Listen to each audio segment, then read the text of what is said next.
Nangingibabaw ang determinasyon ng mga bata sa libmanan sa Camarines Sur na makapagtapos ng pag-aaral.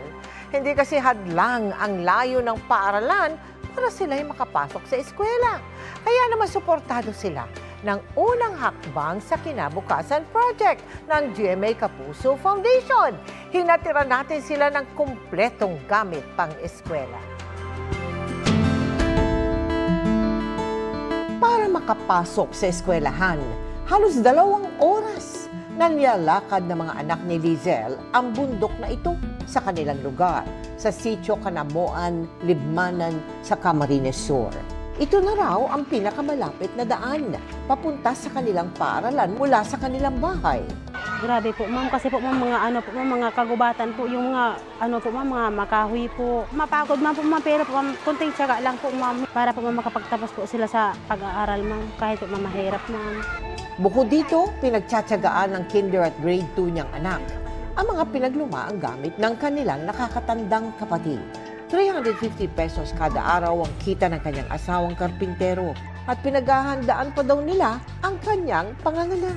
Binabarbudget lang po, ma'am, yung baonan po namin sa elementary, isa lang po, share lang po. Sa pagpapatuloy ng unang hakbang sa Kinabukasan Project ng GMA Kapuso Foundation, nagtungo tayo sa mga eskwelahan sa bayan ng Libmanan, Canaman at Magaraw sa Camarines Sur na kabilang sa mga matinding naapektuhan ng pagbaha dulot ng Super Typhoon Christine noong nakaraang taon. Binigyan din natin ng mga mag-aaral doon, kabilang na ang mga anak ni Lizelle ng kumpletong gamit pang eskwela.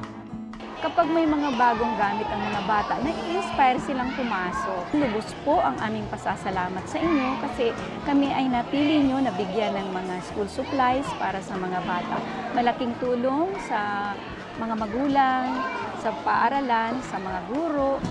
Sa kabuuan, 3,000 estudyante ang ating napasaya.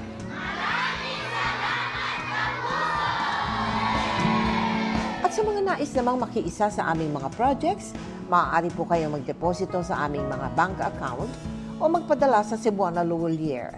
Pwede ring online via GCash, Shopee, Lazada at Globe Rewards.